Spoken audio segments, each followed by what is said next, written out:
had to come from something original. That's right. So because they come from something original, they still have the essence of the original essence in it. So there's no way that those seeds cannot be planted in this earth and not be regenerated with life and still produce something that's going to be beneficial to all. So we have to let go of the fear that earth can be destroyed or something is going to happen to this earth realm, because nothing is ever going to happen. Some people say, well, something may happen to you, but nothing will ever happen to this earth realm. Also, will go as far as to say that I think it's kind of arrogant of us to go around talking about let's try to save the earth when we struggle to save ourselves. That is it.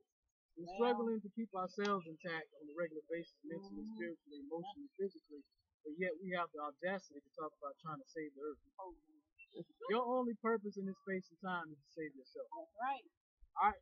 Yes, we are to respect the earth because it is our home, it is our mother. But in terms of saving it, no, you are not going to save it. Right. You don't need your help. You don't need your saving. Don't flatter yourself. She's saving herself. That's right. Recall back when they did the oil spill. How did she clean herself? That's right. It wasn't nobody who came in the earth and cleaned anything. They can't do it. That's right. Well, she created a substance to clean out all that oil within the ocean. All the mess you do. That's right. There's also, I heard some years ago, there are actually ants down in Florida that the earth has created that actually eat metal. I bet. They go into the spaceships down in Florida and they attack the spaceship. That's the power and divine intelligence of earth. So again, we have nothing to be concerned about, fearing about, worried about, because earth is always going to take care of us. It is our purpose to take care of ourselves. That's right. That's right. There you go. Also, want to pay homage to some divine spirits, to the fire spirits, to the water spirits, being that we are in the season of water and fire. So if you just would, let's just say some ashes to these particular spirits. Not too many of them, just a few. Mazu, ashe. Sobek, ashe. Neptune, ashe. Casinus, ashe. Nymphs, ashe. Poseidon, ashe. Agwe, ashe. Yemeya, ashe. Mami Wata, ashe. Oshun, ashe. Chante Peta, ashe. Kestikoni, ashe. Bena, ashe. Agwo, ashe. Pele, ashe. Bellissima, ashe. Wajet, ashe. Oya, ashe. Sekhmet, ashe. Ogun, ashe. Electra, ashe. Electra means the fiery sun. The black god, ashe. Black god is an actual deity in the Navajo. It means God of fire and the creator. We just want to pay homage to those particular energies. At the same time, to all our ancestors, again, because they have welcomed all of us here. And not just in this particular space, but within this earth realm. We want to pay homage to all of our ancestors who are gathered here today. My great-grandmother, Laura, to my great-great-great-grandmother, Laura, I'll say. Go ahead and name your ancestors. My grandfather, my father James, Ashe. Wesley Stone, Ashe. LB. Ashe. Ernest. Also Louis Taylor, Ashe. Grandma Pearl. Ashe. Great Grandma Rose. Auntie Cootie.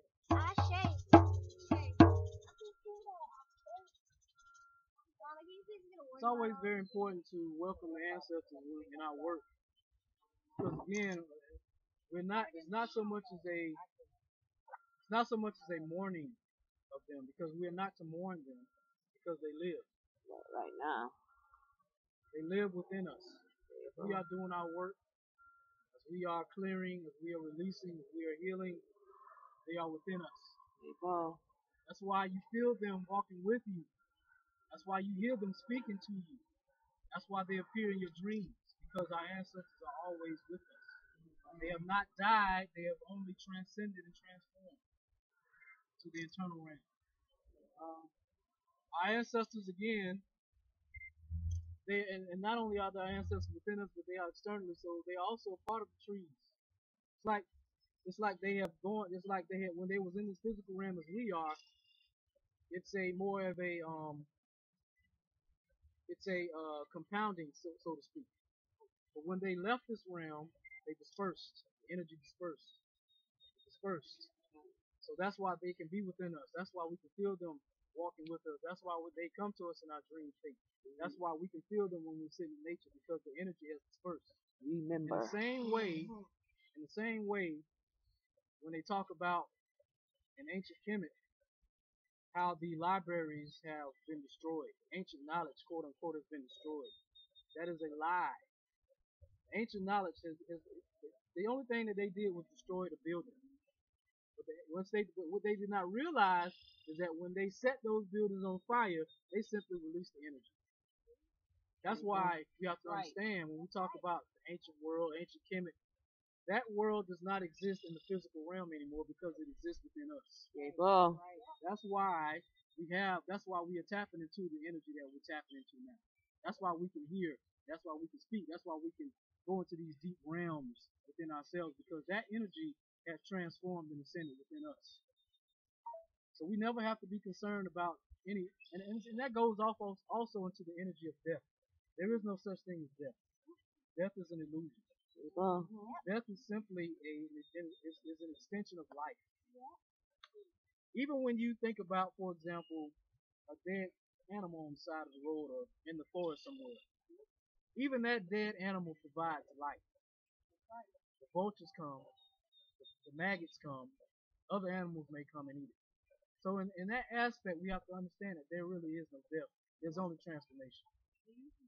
The energy of death, or quote unquote death, is the energy of the womb, the cocoon, and the tomb. All those energies, and understand when we say the womb, because a lot of people might get a little offended by that. We're not talking about death in the aspect, again, of course the womb provides life. But in other words, we're just simply talking about transformation. So there really is no death. There's only transformation. So when the ancient libraries, or when we talk about our ancestors, they never died. They only transformed. They only transcended. And in the same rate, once we leave this physical body, we too will transcend and transform into another dimension. And we will also be assisting and guiding our children, our grandchildren.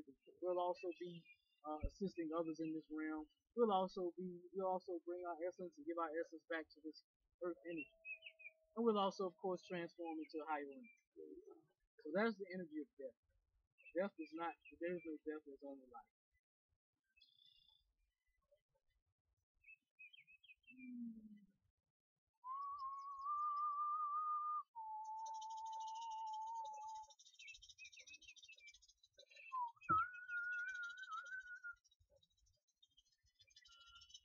Nothing is said, nothing is heard, and the heart starts dancing with the master. Nothing is said, nothing is heard, and the heart starts dancing with the master. La la,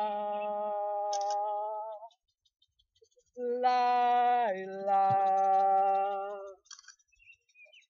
and the heart starts dancing with the master.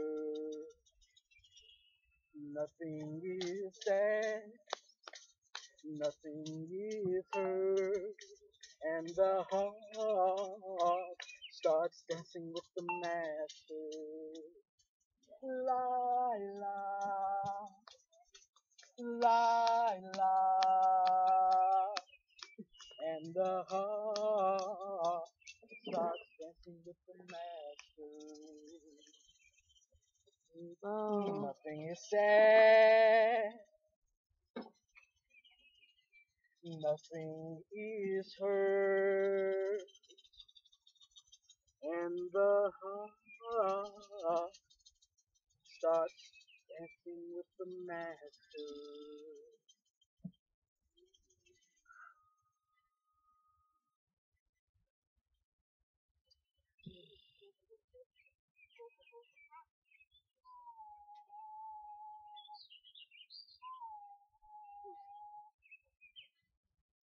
So again, we are in the energy, or as I call it, the gateway of fire, through the energy of being initiated through the energy of Cancer, the water energy. Interestingly enough, when we talk about Cancer, one of the first things that we talk about is the 69, which also, interestingly enough, when you add 6 plus 9, it equals 15, which goes back to the 6th vibration. So once again, we are aligned with the 6 energy. But when we talk about the 6 to 9, of course, we automatically think about and refer to the sexual energy, which again is very true. But even further than that, it's more of a harmonious energy. That's why you have the 6 and you have the 9. When you connect the 6 and the 9 together, the 6 and the 9 literally transforms into the energy, to the symbol of the yin and the yang. That's a very powerful thing, especially being in this particular vibration that we're in of Cancer. Being that Cancer again, which is again the 6 energy, is the nurturer. Cancer is it is aligned with the breast. The breast is the nurturing energy, nurture. So it's a very powerful thing. The yin and the yang energy again goes back into the life force energy. The yin and the yang exist within all of life, within the trees, within us. It is the energy of what we may call the androgynous energy. Some may call it the hermaphrodite, which is Hermes, Aphrodite. But the energy basically goes back into the one. Goes back to the one. Everything always goes back to one. Goes back to one. And that is the life force energy. When we are aligned within the 6 and the 9, or the yin and the yang, what we have to understand is that and this is also why there's no such thing as good or bad. Good and bad does not exist. Of course, we use the term good and bad based on the aspect of labeling, aspect of understanding this from that. But when we go even deeper within the energy of it all, there is no good and bad. And that's what the energy of yin and yang is the medicine of yin and yang is teaching us.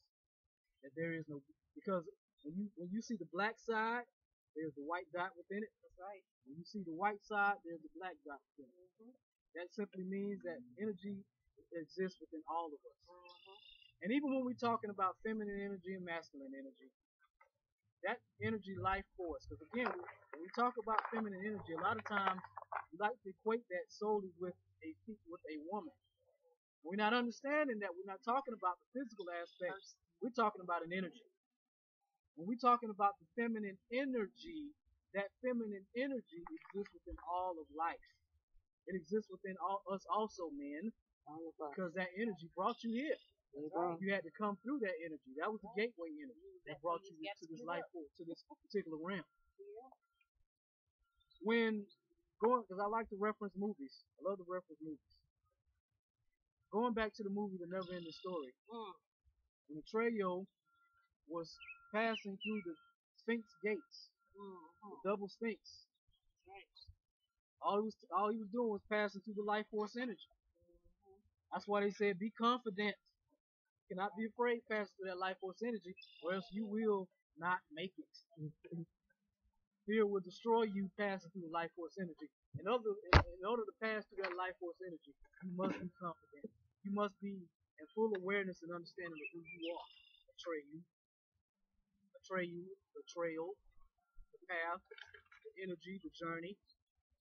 So, in the same sense, when we were in the womb, whether it be the physical womb or whether it be the cosmic womb, we had to come through that life force energy, that frequency that brought us into this space and time, which again is connected to the 1111 energy. And that is the 1111 energy. The double Sphinx in the movie The Never Ending Story, of course, was the feminine energy. That was the opening. That was the yawning. Okay.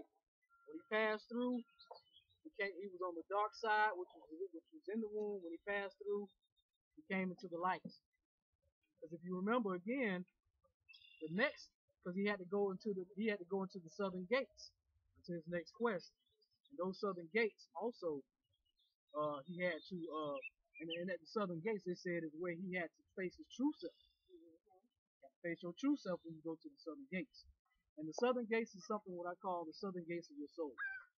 When you go into the southern gates of your soul, that is the space where we have to face what we call the demons, the monsters, the gates of hell, the dark side.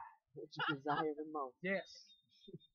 And that is where most of us fear going into, because that's where all that stuff we got hidden. We don't want to deal with that stuff. That's what we don't want to deal with the anger. We don't want to deal with the hurt. We don't want to deal with the stuff that made us bitter. We don't deal with the pain of childhood. Interestingly enough, too, a few months ago, my great grandmother came to me one morning. I was doing my morning ceremony, and she equated the wilderness to our abandoned children. Now, the abandoned children, not speaking of the physical abandoned children, the abandoned children speaking about the things that we have abandoned within ourselves.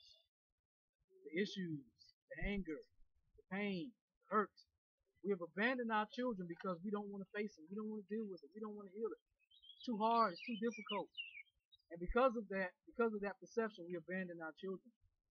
But Mama says it's now time for us to go back and gather our children. Bring them back home. It's time to bring them back home, so they can be a part of the family, so they can be in the space of joy. Because again, when we talk about our children, we're just simply talking about ourselves. Even in the physical sense, when we talk about our children, it's just another extension of us. So in the same sense, when we talk about the abandoned children that is within us that we left in the wilderness to run wild, hair growing all wild all over the place, dirty, unkept, uncared for. We have to go back and bring our children back home. In the same sense, this is what's taking place within the religious aspect. See, the thing about religion is that there's certain in the religious aspect, they all generated from us, but they were what? They were stolen. They were abandoned. So in the same sense, we're doing the same thing. We're going back to gather our children. Because they have to become realigned now with the frequency that is going on, that is taking place. When we're talking about the shift, talk about the shift. Not just talking about something that's going on outside of here. The shift happens because of what's already taking place within. That's right.